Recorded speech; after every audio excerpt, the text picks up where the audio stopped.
I'm here at Winding Oaks to do part 4 of our pre-sheetrock walkthrough. I'm in the family room walking into the alcove to the master bedroom.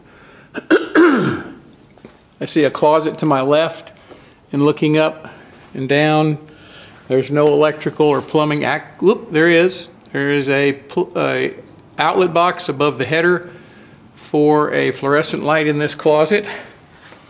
I don't see the switch for it. That's very strange. Let me check that out.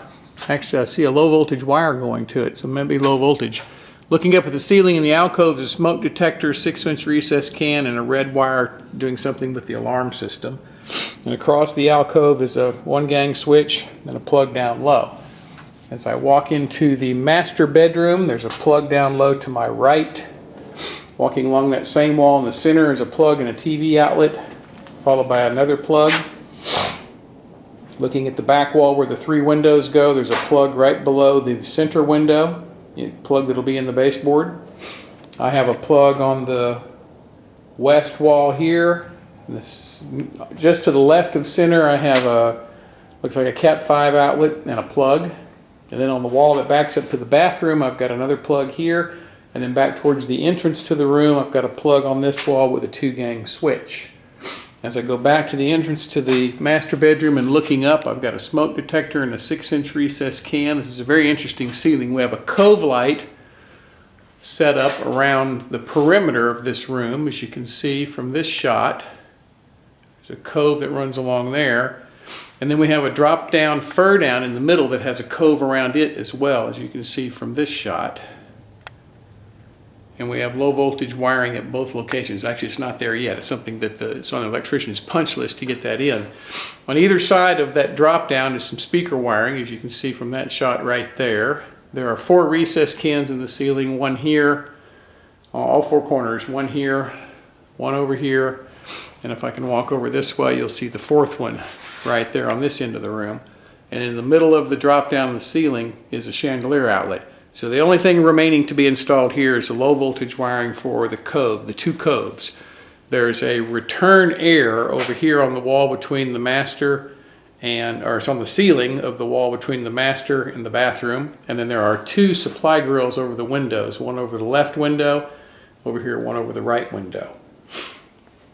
Looking back towards the bathroom, as I walk into the bathroom, there are 2 3-gang switch boxes to my right, as well as some speaker or volume control wiring. So I move into this room. It looks like I've got a jam switch on my left for the linen closet. Actually, let me walk back out to the master for just a second.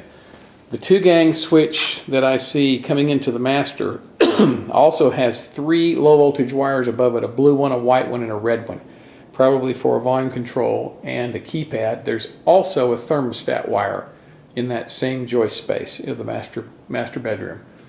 Okay, back into the linen closet.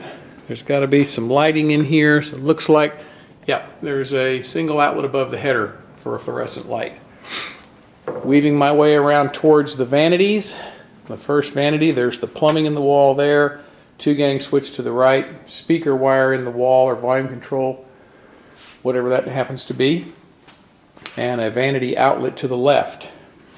Here's the tub outlet here, the tub plumbing, the electrical for the jacuzzi, and the hot and cold water that will come into the tub faucet. Looking back towards the other vanity, there's the plumbing for it right there. There's a plug outlet to the right, 2-gang switch to the left. I've got a water closet. As I enter the water closet, there's a 2-gang switch on my left. There's the plumbing for the toilet. The ceiling of the water closet has a 6-inch can and an exhaust fan. Backing out and moving over towards the shower. There's a lot going on in here. I've got a shower valve here. It's actually a thermostatic mixing valve on the left as I enter the shower. I've got 2 volume controls. One volume control powers this shower head. The other volume control powers a rain shower head up in the ceiling. I think you can see it in that picture right there. Back to the wall where the 2 volume controls are. Dropping down straight from the 2 volume controls down is the outlet for the steam generator. Moving on around the wall, you'll find a 3rd volume control at the far end of the shower bench and about 4 inches away from the edge of the bench. which goes to this outlet, which is going to have a hand wand.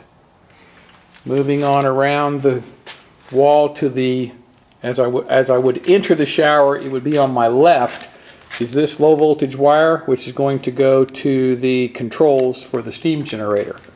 And now looking up to the ceiling, I've got a low voltage wire here for some low voltage LED strip that'll go around this cove in the ceiling, and then I've got 3 4-inch mini cans on both sides of the shower. And then of course I've got my rain shower head here and my low voltage for my cove lighting. So that's going to be a pretty cool shower. Walking back into the bathroom and now towards the closet, I've got a jam switch on my right in the closet. As I walk into the closet, looks like I've got a plug down low and a box with nothing in it. Wonder what that is. Okay, moving around the walls, there's my air conditioner Freon lines coming down the stud cavity to the left of the window. My Freon lines are here, as well as my electrical lines for the condensing units. Looking on around this closet, there's only one other electrical outlet, and it is off the water closet wall very close to the family room. Looks like another plug outlet. Moving back towards the entrance to this room and looking up, I've got a supply grill. I've got a recess can here, another recess can here, a recess can here, a recess can to the left, another recess can here. There isn't a recess can to pair up with this one back here because there's a peninsula that comes out of the middle of the closet. All right, backing back into the bathroom. Let's go back to the entrance to the bathroom and document the ceiling. So if I look up right inside the entrance, I've got a 6-inch recess can and a speaker wire. I've got another 6-inch recess can in front of the shower, an exhaust fan in front of the shower, another 6-inch recess can between the shower and the water closet, and then another speaker wire.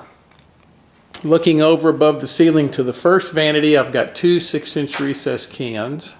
As you can see in that picture. There's a cove in this ceiling, and I have some cove lighting wiring here that needs to be coiled up. Then looking back up into the cove from the other direction, I've got an outlet for a chandelier. And finally back towards the last vanity, I've got my 2 6-inch recess cans. And for whatever reason, at both vanities, I've got some low voltage wiring that's strung through the joist space on either side. I don't know if that means we're going to have some indirect lighting behind the mirrors, but whatever that's for, there's both vanities have a low voltage wire that comes down, wraps around the bottom, goes back up, weaves through the stud cavity. Not sure what that's for, but this concludes part 4 of our pre-sheetrock documentation.